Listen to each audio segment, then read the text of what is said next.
Well, I wanted to do a program. It's been a while, and I wanted to do it on today on the feast of Charles de Foucauld, this great contemporary mystic, um, missionary. Today, December 1st, is his feast as a blessed Charles de Foucauld. He's going to be canonized. I don't think he's, I think the date is set for May of next year, 2022. But he had a lot of trouble having his cause advanced, even though I think many much less holy people with more means and more abilities to maneuver in the church. I won't mention any names, get canonized quickly. But Charles, having founded these little brothers of Jesus, etc., and without much success at all during his lifetime, but thereafter, they're very poor, etc. They don't have the means sometimes to promote his cause. But finally, now I think with Pope Francis, especially, I don't know who is moving this along or moved this along, but he is going to be canonized.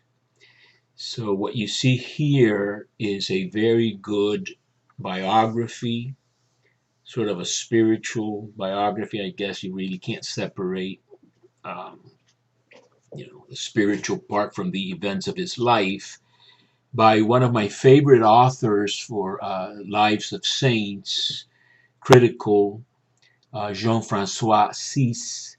He's got some great books on Thérèse of Lisieux. And so I wanted to talk about her a little bit too, because what unites these two saints, in my view, is what Yves Congar, probably the greatest expert in Vatican II, said when he called both Charles de Foucauld, who was born in 1856 and died in 1916, and Thérèse of Lisieux, who was born later, in 1873 and died in 1897. Yves Congar called these two saints the light beams or the lighthouses that heralded in the 20th century, because their spirituality arises in on the threshold, at least, of a time of crisis. Certainly, it was turbulent in France towards the end of the 19th century.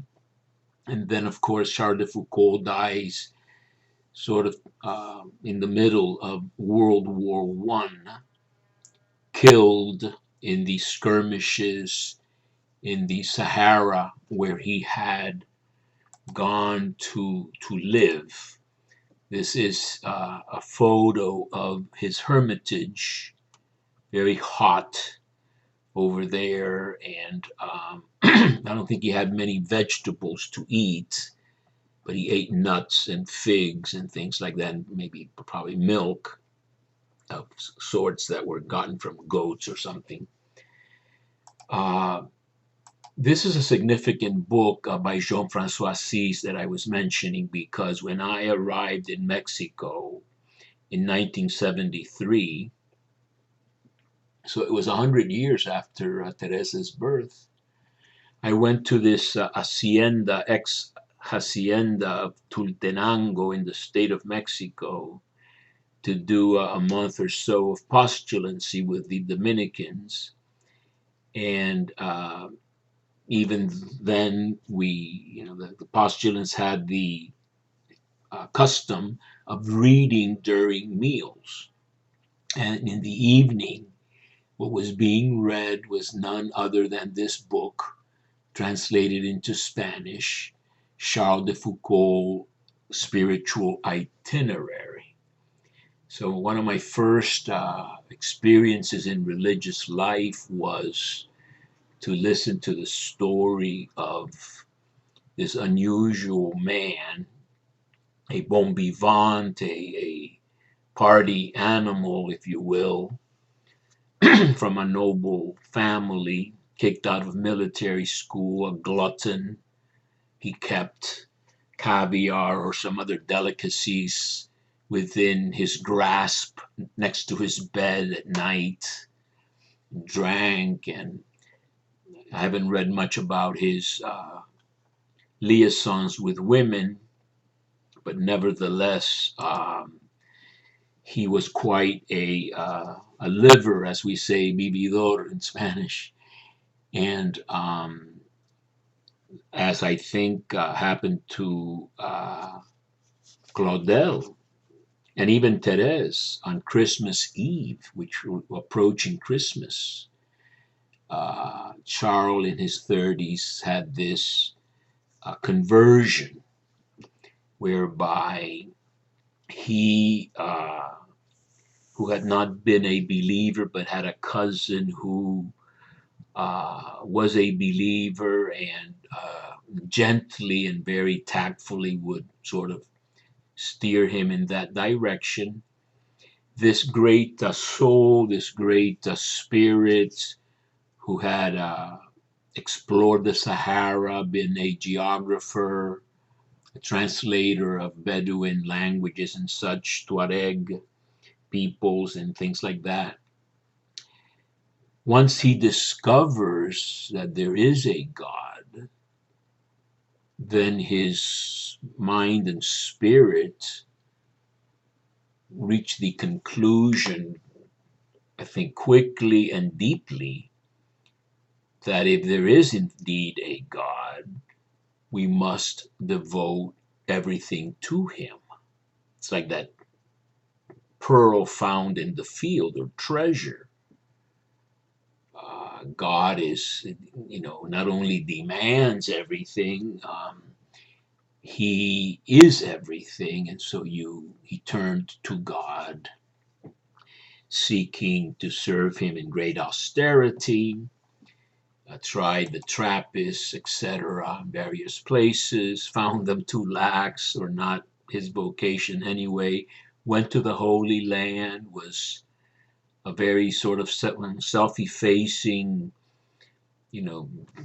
handyman, etc., water boy kind of, if you want to call him that, for the poor Clares, if I remember correctly, in Nazareth. And then always with the guidance of, I think, Monsignor Uvelin, he eventually went to the Sahara to live among the Bedouin Muslims, to give a silent testimony of Christianity, not with words or with arguments, but with a holy life. And even though he sought contemplation and quietude, etc., he apparently had visitors all day. In those lands, people are not only very social, they're very needy. And, they bothered him or came to him all day. And he became, as is known, the universal brother. Later, he went back to France to be ordained. One of the interesting things I've read about him is that when they began to teach him the Mass in Latin, and they would say, just the beginning, introibo ad altare Dei, they had to stop. He would go into ecstasy, having captured the enormity of what was being alluded to and celebrated, the passion of Jesus. So from the very first words, I will enter to the altar of God, there had to be a pause. Charles could not continue very well. So why would he be a lighthouse of the 20th century and in the 21st century, the new era, the new, time? He was very much example and life rather than lots of hot air and words and bragging or some other types of all the distraction and noise that people are addicted to these days.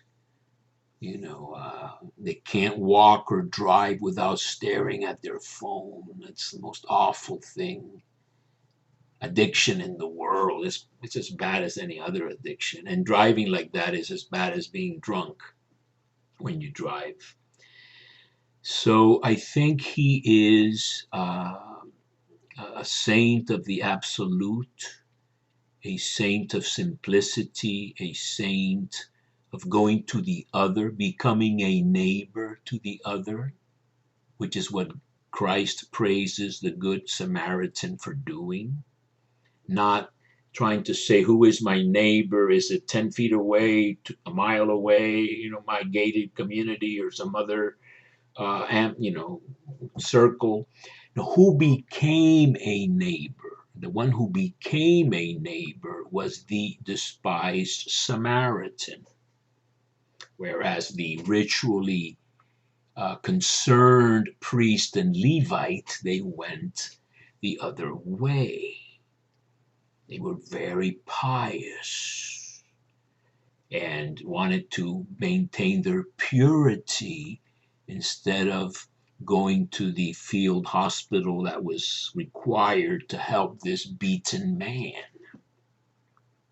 It's all there, but people have found a different planet on which to invent why all this teaching of Jesus is nonsense, and what's important is the piety of the Latin Mass or something like that. And then the other saint, of course, Thérèse of Lisieux, roughly contemporary to Charles. She is the saint of the anguish of our time.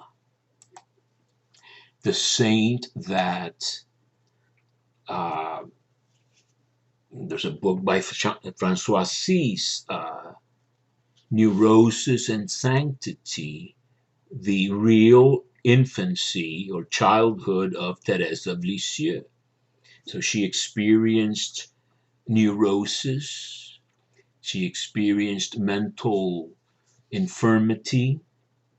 She had the famous conversion Christmas Eve, I guess of 1888, if I'm not she was 14, so 73 and 14, 1887, I guess.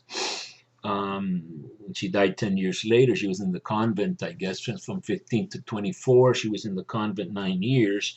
She entered a year after this conversion, the conversion being precisely her fascination with Christmas toys, and her father, who called her his queen and she called him her king, said loud enough for her to hear, whether intentionally or not, she heard it. Thank God this is the last year. She's like 14 now, too old for this nonsense. And Therese, who, since the death of her mother, when she was 4 for like 10 years then, was a crybaby and timid and didn't want to meet strangers and incredibly hypersensitive and susceptible, etc., sucked it up that night, girded her loins that night, fought back her tears very quickly and definitively, and went down as if nothing had been said, And from that day on, as she herself says, I advanced with giant steps.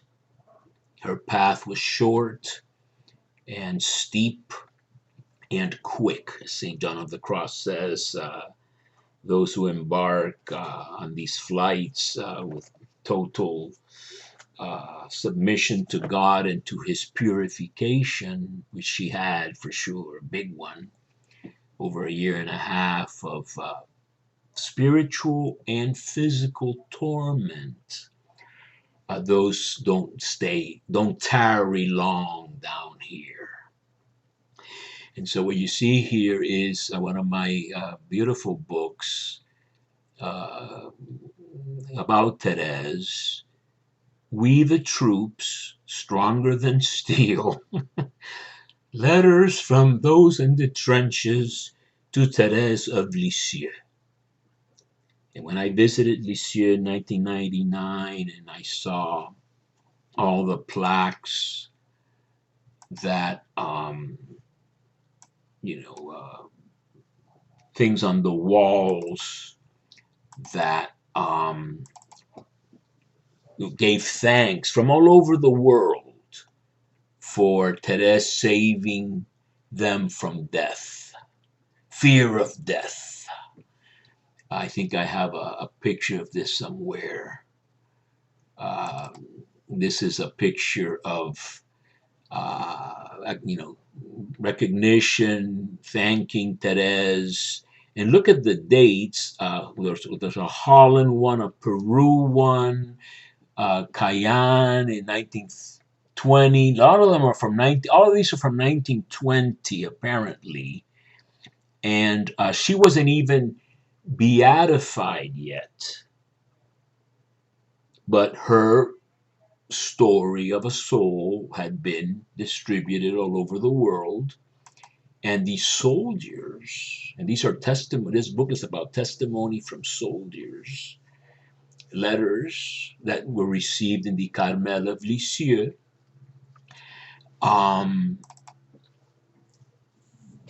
Are testimonies of the effect that this saint had. And speaking of, girding your loins, I've done this in some other programs, but I want to look at it again. Precisely from this, I think, the True Infancy of Thérèse of Lisieux by François Sis. On this page, it says that writing in 1894, a canticle to obtain the canonization of the only venerable at that time, Joan of Arc, who was canonized in 1900. She signed a French soldier, defender of the church, and admirer of Joan of Arc. And she confided to her sister Agnes that there were to be found the real sentiments of her soul. A little bit before this, there's a reference to the fact that Therese wrote 2 plays in honor of Joan of Arc, who was known as a warrior. And there's a famous photo which, which I can show, which is Therese in chains, dressed as Joan of Arc with her hair.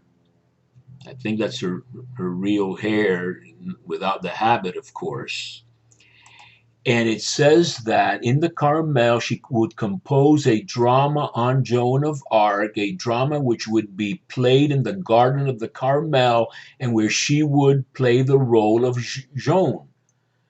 And it is extremely striking, moreover, that when one leafs through the album of photographs giving the true face of Saint Therese, one finds amidst the photos where she is found dressed as a Carmelite, a photo that represents Joan of Arc as a warrior, fully armored.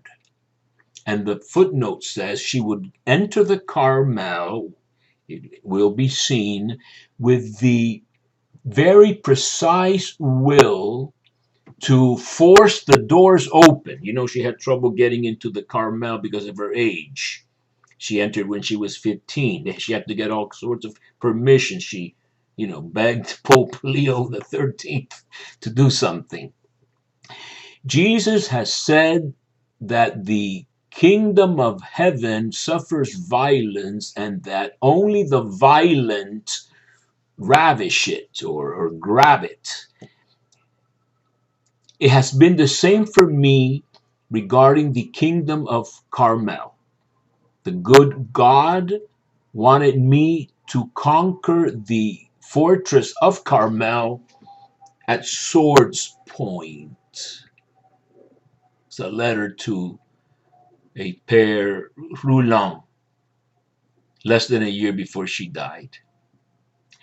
The last paragraph says, but it is necessary to look more closely. The Joan of Arc that Therese represents in her canticle or in her drama is a Joan of Arc in prison. Therese is, like Joan, imprisoned humanly and spiritually by the throes of death, the conventions, the customs of the time, the Jansenism, the pettinesses. Don't we suffer from pettinesses today? Quibbling over little things, straining gnats, swallowing camels. Oh, that was only back then with the Pharisees. Yes, sure. That's not written for Pharisees or for Jews. That's written for the church and people in the church.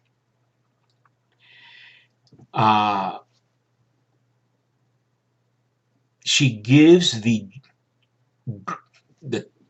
a taste for living in God to all those who despair of existence.